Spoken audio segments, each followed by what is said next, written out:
mañana, miércoles 9 de octubre, a las 10, en los tribunales de Comodoro Pi, en el subsuelo, en la sala de usos múltiples, en el Zoom, la sala Zoom, se va a reunir un tribunal, el Tribunal Oral Criminal Federal número 5, y vamos a estar Natalia Alessandro, que es abogada, y yo, que soy abogada, en representación de un grupo de sobrevivientes de la masacre en el pabellón séptimo, de familiares de esa masacre, unificando querella con la Liga Argentina por los Derechos Humanos. Así que vamos a ir en representación de todas las víctimas mortales, de los sobrevivientes y de sus familias, para reclamar que esa masacre que sucedió el 14 de marzo de 1968 deje de conocerse como el motín de los colchones. En realidad eso ya lo logramos. Cuando empezamos esta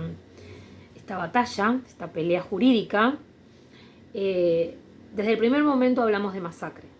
en el pabellón séptimo. Y uno de nuestros primeros objetivos fue cambiar la denominación de motín por la de masacre. ¿Por qué eso? Bueno, porque entendimos, yo ahora voy a hablar a título personal, desde que leí por primera vez el libro de Elias Neumann, Crónica de Muertes Silenciadas, en la que él entrevistaba a un cliente que él tenía, a una persona que estaba en el pabellón, Horacio Santantonín. Por esas vueltas de la vida ahora representamos a Caro, a su hija, Carolina. Horacio ya fallecido, no falleció en la masacre, obviamente, por eso pudo contarle a su abogado 2 días después, ya en libertad, lo que había pasado, y por eso ese testimonio es tan importante, porque es un testimonio dado en libertad y inmediatamente después de los hechos. Ese Horacio es el que le da el nombre, digamos, al tema del indio, pabellón séptimo, relato de Horacio, así se llama, y es por Horacio Santantonio. Cuando yo leí ese libro en los fines de los años 80,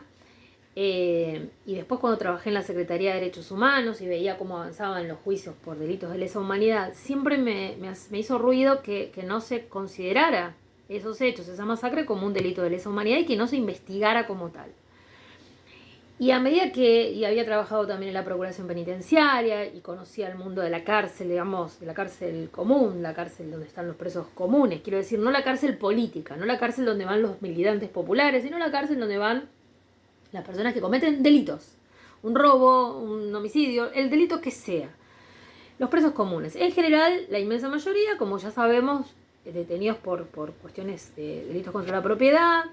por delitos que tienen que ver con la ley de estupefacientes, etc. Y siempre notaba, a medida que me iba introduciendo un poco en el mundo de la cárcel y de las violaciones de derechos humanos que allí suceden, investigar teóricamente también la cárcel, pero sobre todo recorrerla, que había una doble vara, ¿no? O sea, las violaciones de derechos humanos contra los presos comunes, las afectaciones a los derechos que padecían sus familias, no eran miradas de la misma manera que las afectaciones o las violaciones de derechos humanos que sufrían las personas que eran perseguidas por su militancia política, estudiantil, gremial, etc. Y me pareció que ahí había un problema, ¿no? Y que en este caso, además, había un enorme problema, que era que no hubiera ninguna, no solo un reconocimiento histórico, una reparación, sino que nunca a nadie se le hubiera ocurrido llevar ese caso a juicio. En el año 2011 hubo una película que se llamó El túnel de los huesos, en la que su director, Nacho Garacino, cuenta, digamos, una fuga de la cárcel de Devoto que sucedió realmente.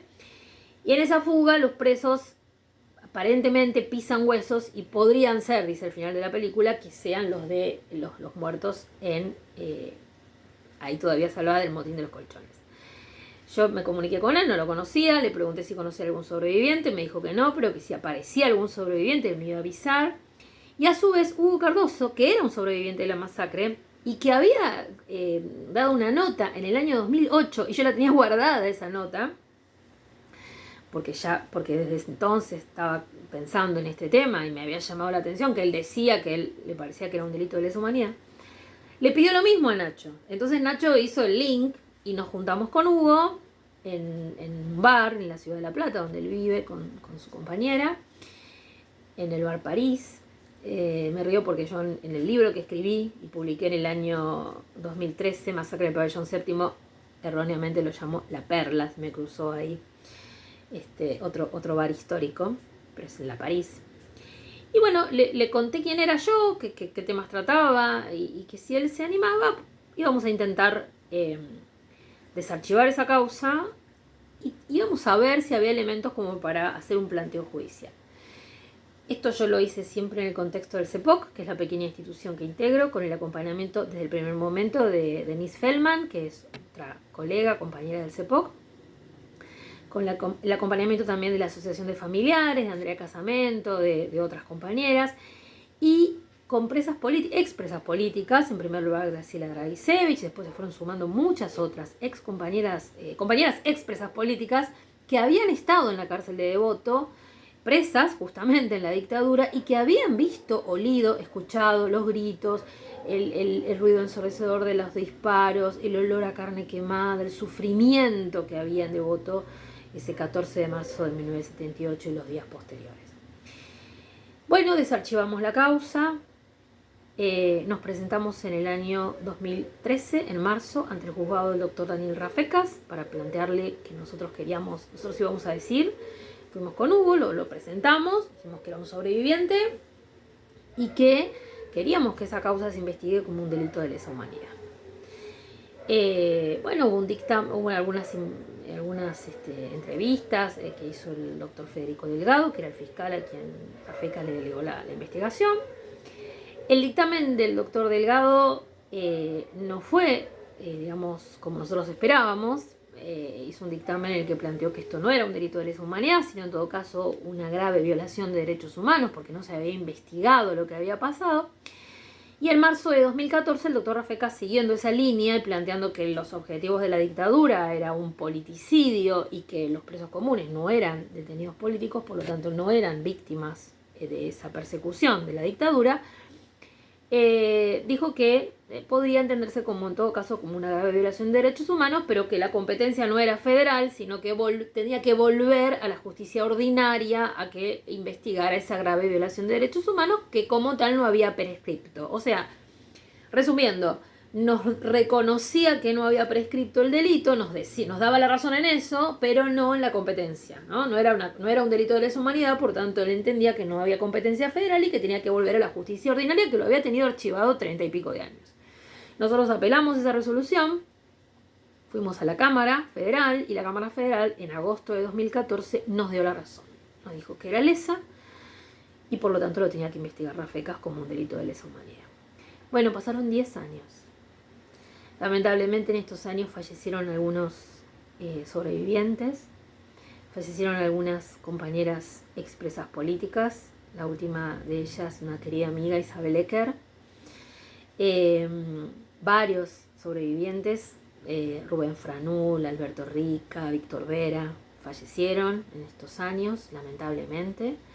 y falleció también uno de los procesados, el jefe de la requisa, que aquella mañana del 14 de marzo de 1978 ingresó brutalmente a la cárcel de Devoto para llevarse a Jorge Omar Tolosa, un preso viejo que tenía menos de 40 años, pero para el resto, que era muy joven, era un preso viejo, que había osado discutir una orden la noche anterior, una orden de apagar la televisión cuando los presos estaban tranquilamente viendo una película. Y eso motivó esa desobediencia inaceptable para una fuerza militarizada y dependiente del ejército, como era el Servicio Penitenciario Federal, que intentaran secuestrarlo a la madrugada y como no lo lograron, no se lo pudieron llevar porque se resistió, y ahí fue la segunda desobediencia de Tolosa, que lamentablemente le costó la vida a él y a 64 presos más. Porque la requisa ingresó a la mañana de modo brutal,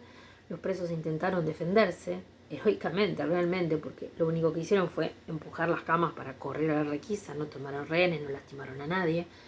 solo intentaron que dejaran de pegarles y les respondieron disparando tirando granadas de gases lacrimógenos y disparando con ametralladoras. Los colchones se prendieron fuego, los colchones que los presos pusieron para evitar que las balas los mataran se prendieron fuego, nadie apagó ese fuego, los dejaron morirse quemados, asfixiados ahí adentro y algunos incluso murieron cuando los sacaron, cuando lograron salir por los golpes brutales que les dieron. Mañana empieza el juicio, entonces esperamos mucho tiempo, sobre todo por supuesto los sobrevivientes, sus familias. Están procesados y van a juicio el ex director de la unidad 2 de Devoto, Juan Carlos Ruiz, el ex jefe de seguridad interna, Horacio Galíndez, y el ex celador Gregorio Cerda. Mañana entonces empieza o continúa esta batalla que venimos dando para que nunca más se llame motín a una masacre, porque como dicen los propios sobrevivientes y como construyeron una frase que representa un poco esta lucha: mientras no haya justicia, el fuego seguirá quemando. Gracias.